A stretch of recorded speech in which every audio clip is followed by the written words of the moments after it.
Welcome to Meet the Leader, the podcast where top leaders share how they're tackling the world's toughest challenges. In today's episode, we talk to Benji de la Peña. He is a mobility expert and the CEO of the Shared Use Mobility Center. He'll talk about the key changes that will make it easier for everyone to finally get around in cities all around the world. Subscribe to Meet the Leader on Apple, Spotify, and wherever you get your favorite podcasts. And don't forget to rate and review us. I'm Linda Lucina from the World Economic Forum, and this is Meet the Leader. I think a lot of cities should require that their public officials and public servants take public transportation 4 days out of the week. That's the kind of thing that will stimulate the right questions. Transportation, as we know it, is broken. Just in the United States, more than 1 in 4 adults are transportation insecure. That means that they don't have a safe or a reliable way to get where they need to go.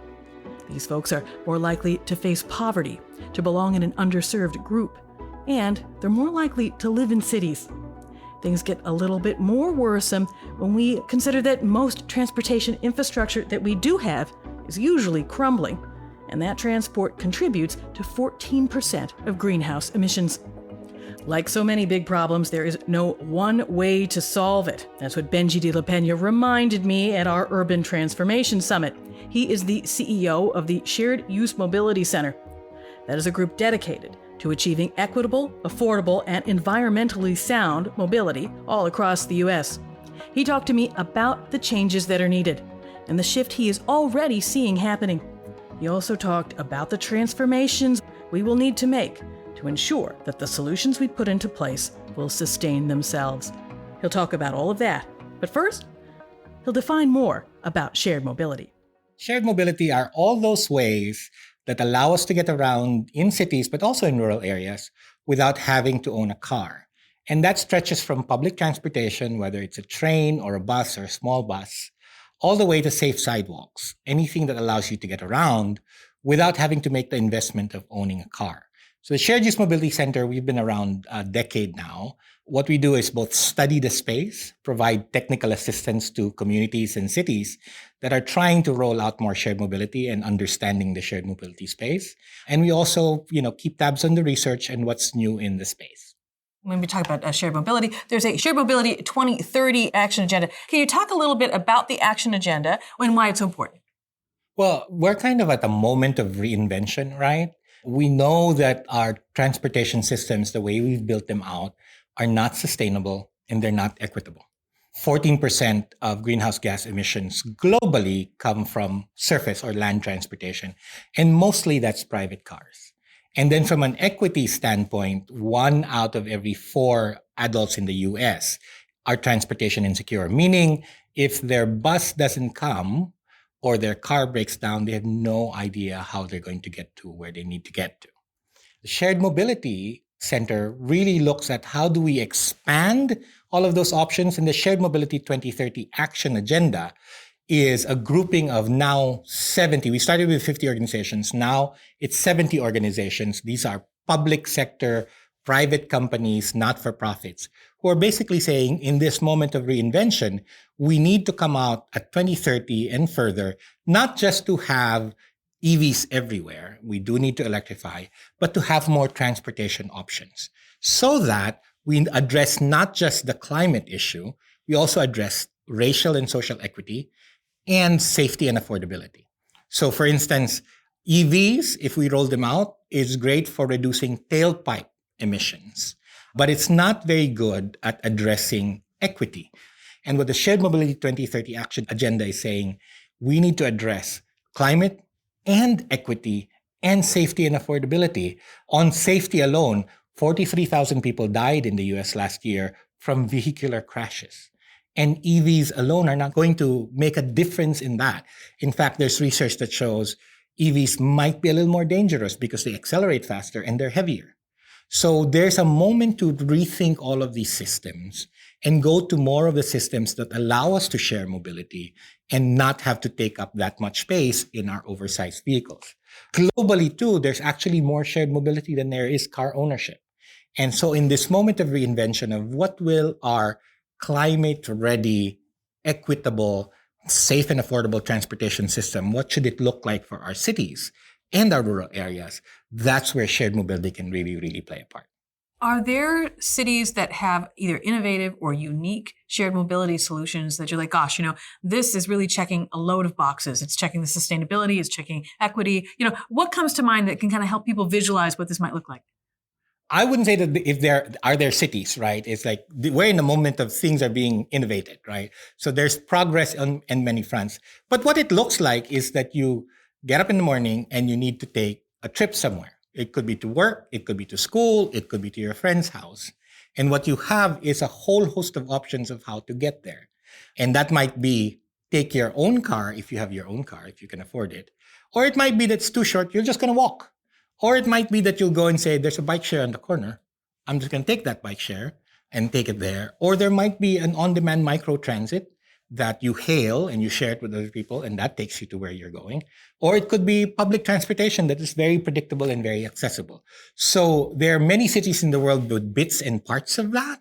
But I think what we're starting to see is the emergence of a full new system. What we've been doing in the West and have been slowly exporting to the global South, right, is the whole car-centric transportation. And the Shared Use Mobility Center is we're working to shift our car-centric transportation systems to more people-focused shared mobility for the climate, for equity, and for safety and affordability, for community, really. So going back to your question, are there leading cities? There are, but it's the emergence of a whole new system. And we're seeing parts of that come in. No city has yet completely perfected it, but we're growing to that because everywhere, I think city leaders are realizing that electrifying the car is not going to be enough. So many different municipalities, maybe if you've never needed to use a bus, you don't know why you need to go pay taxes to support it. And so it becomes harder and harder, and some of the transportation networks become more and more fragmented and disjointed. And so what's needed to sort of help galvanize people, build support for shared mobility for people who have maybe never used it, so don't know why it's needed? It's interesting that you preface it. You say, how would a person who's not using, let's say, shared or public transportation agree to being taxed for it? And yet we agree to be taxed for roads. And usually it's not whether you own a car or not. Households that don't own cars also pay for road maintenance and road building. And there's huge subsidies just for cars. And what we need to do is to shift and say, why don't we support all of the other modes, right? And so you've got a good example in London in congestion pricing, where they're using the road pricing, congestion pricing to pay for more public transportation to also subsidize some of the shared mobility systems, including their bike share system and the building out of bike infrastructure. In the global south, for instance, a lot of mobility is actually shared. It's a shared mobility planet. And that would come in the form of what we call informal or popular transportation. If you go to Nairobi, there are the matatus and the motorcycle taxis. In the cities of South Africa, it would be minibus taxis and also a lot of motorcycle taxis. The same thing in Nigeria. If you go to Indonesia, there will be the angkots, which are smaller vans that are privately provided. So all of these small ways, because we live in cities, people need to get around. And because cars are so unaffordable, then people find ways to be sharing these systems and providing these systems.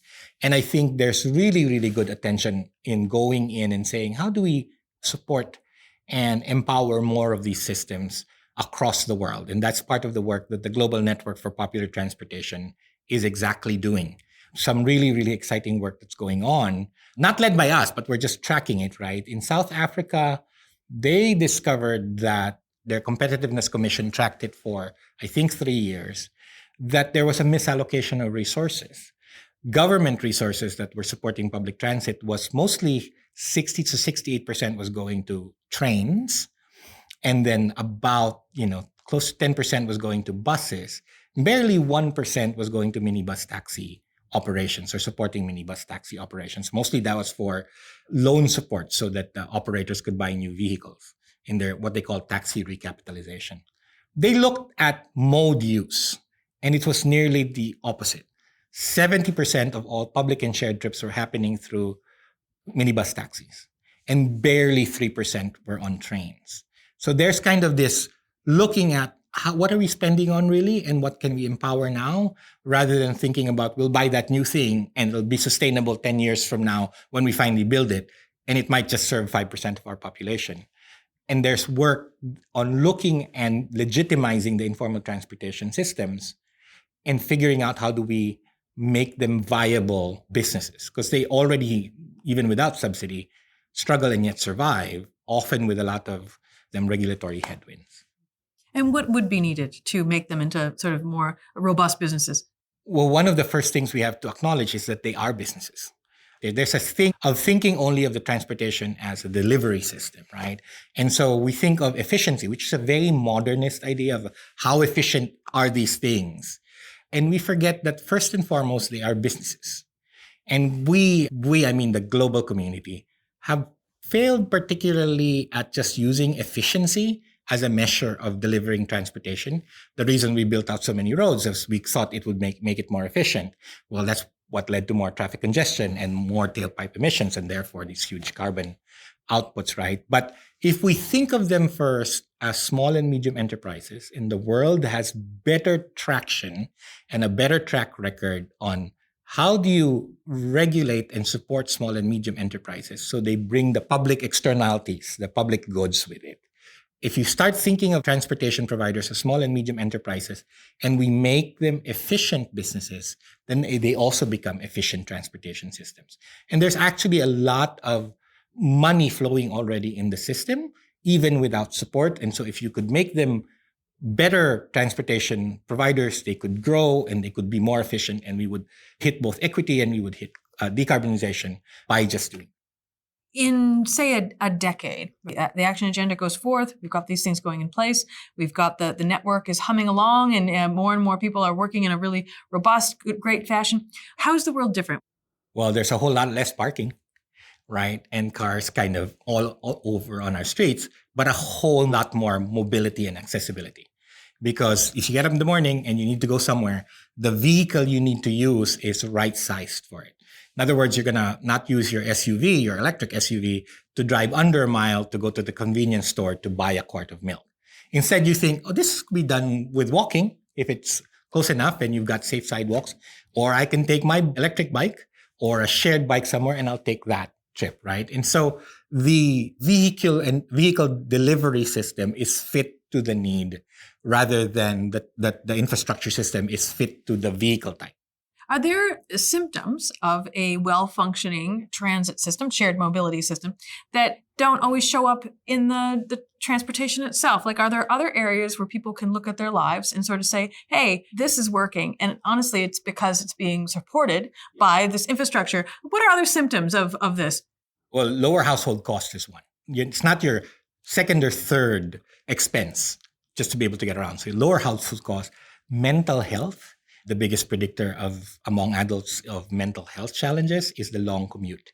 They've compared this, right, in studies. People who ride bikes in their commute are actually happier. And people who ride solo in cars are the least happy. So there's a mental health component to that. There's also the power of socialization in shared services like public transportation and other shared services, because you're being around other people. And that's social capital that gets built up. That's more cohesion within our societies. So there's like multiple knock-on effects that could happen if we rethink how we get around. What are the changes that need to happen to make all of that possible? I know you've got the action agenda, you've got this list of great things to happen, but how do we kind of break through? How do we make these things our reality? Well, first we need to think of the full mobility system, and not just think of singular modes and singular solutions. Because that's exactly what we've been doing for the last 100 years or so, to say, it's that one mode, it's the car, and so there we're going to focus on that. We need to think systemically. And that means, what is the particular type of mobility need at the particular moment, and how does this system work? How do I pay for it? What are the ways to access it? How do I pay for it as an individual, and how do we pay for it as a society? There are many aspects of the current mobility system that is invisible that are actually big barriers to shifting. For instance, it's easier to get a car loan than it is to borrow money to buy a bike, right? It's easier to start a car distribution company, than it is to start a bike company, because the banks already know how to lend to fleets, right? As we think about the road infrastructure, right, it makes more sense to get in a car because there are no bike lanes. So it's unsafe, right? So I think the first thing is to think systemically and then think of the human, become human centered and also community centered, not just vehicle efficiency mobility focused.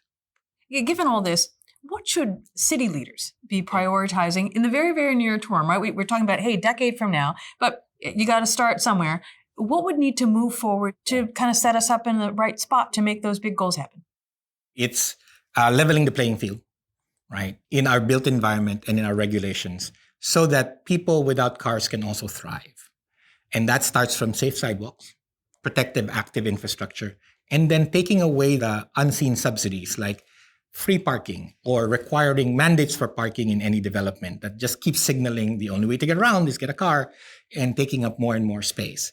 It also is rethinking. So there's a lot of energy in EV charging, which we need. But one of the systemic tweaks is it the same model as the way we've done cars and gas stations?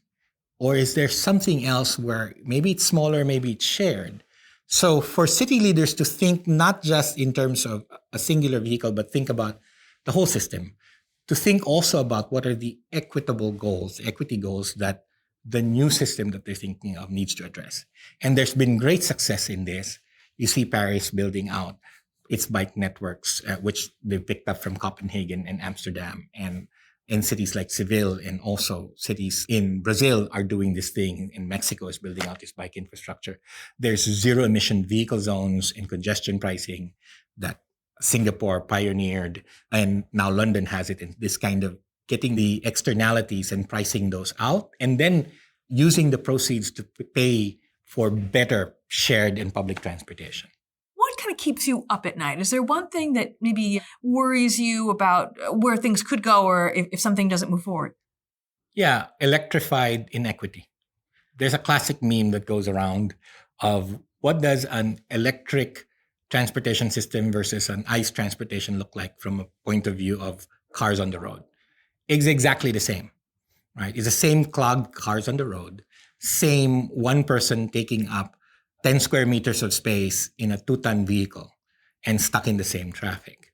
So what keeps me up at night is wondering, in this moment of reinvention, are we just going to harden the inequalities that are already there, making it even harder for the families who don't have resources to be able to compete and connect to opportunity because we decided that there was just one equation we needed to solve, and that was the shift from tailpipe emission to zero emission vehicles via electrification. And it would have been, as classic Nobel Prize winner Paul Romer liked to say, and it's been said in many ways, right? A crisis is a terrible thing to waste. And I think if we just go and say, we need to decarbonize transportation and stop there, it would be a real waste of an opportunity. What should leaders do to prevent that? Is there a question they can be asking themselves so that the multiple purposes are always being thought of and are at the forefront at every step? Or what would you suggest? Yeah, the first thing is, how would I get around my city if I didn't have a car? And how easy is that? And measure it. And that means walking sidewalks and figuring out what does it feel like to walk a sidewalk. Further, if they can get in a wheelchair and try to get around in wheelchairs, then they'll feel what it's like on the ground, what it feels like to wait for a bus. I think a lot of cities should require that their public officials and public servants take public transportation 4 days out of the week, right? So that then they understand the challenge of that and they are not framing problems as what's happening behind the windshield. So going around, walking the line, taking a public bus, taking shared mobility, taking a bike share, that's the kind of thing that will stimulate the right questions. We talked a little bit about what the city leaders should maybe prioritize in the very, very near term. What are you going to prioritize? What's on your to-do list? Well, the Shared Mobility Action Agenda and kind of expanding that and growing more organizations coming on board, getting it on the conversation of what is a just transition that decarbonizes transportation, but also addresses equity and safety. The other is, which is very connected, it's shared mobility in the form of popular transportation and putting that on the global agenda and getting the representatives of popular transportation at the table when we discuss what should a new transportation system look like. Is there a book you recommend? Autonorama, Peter Norton's Autonorama, that basically says, the promises of new technology is always this whole, oh, this will solve it later on when we get it. And it kind of ignores what is currently here. He's an auto historian, so he then also looks at what were all the promises and what changes did we do in the system to accommodate more cars. So I would recommend that, Autonorama. The other one, not related to city, is a book that I just finished by Dana Butler Bass called Gratitude. And she talks not just about personal gratitude, but kind of societal gratitude of what do we need to do to have a more gracious, and I don't mean that in good manners and right conduct gracious, but a society that knows it owes both the past and the future and acts accordingly. And I think that has implications in sustainability. And we learned this right from indigenous communities of thinking of whatever we're doing in 7 generations, both the 3.5 generations past and the 3.5 generations ahead. What does this mean?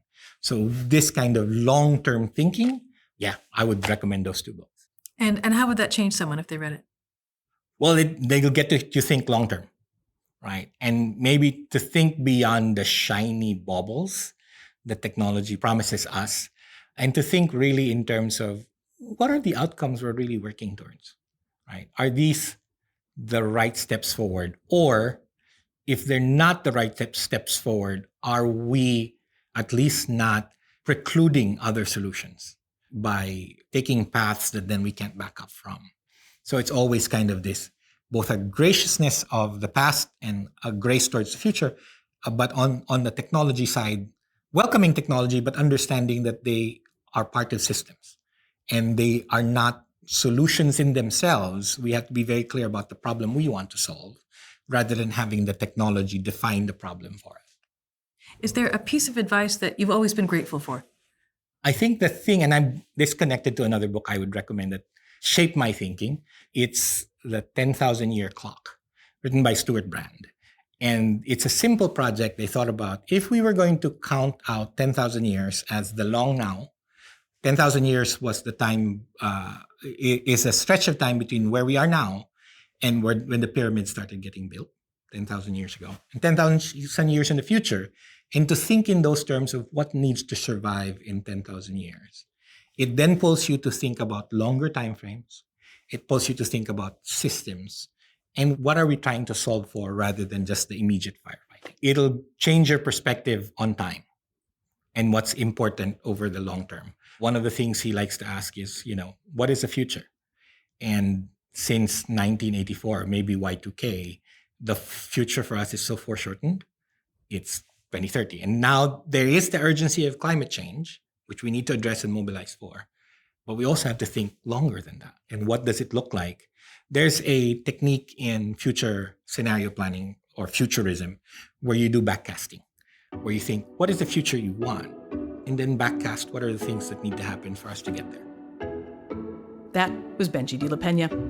Thanks so much to him, and thanks so much to you for listening. To learn more, check out a special report the Forum did with Boston Consulting Group on shared mobility and how it can drive inclusion in cities. And don't forget about my chat with Ritu Narayan from Zoom from earlier this spring.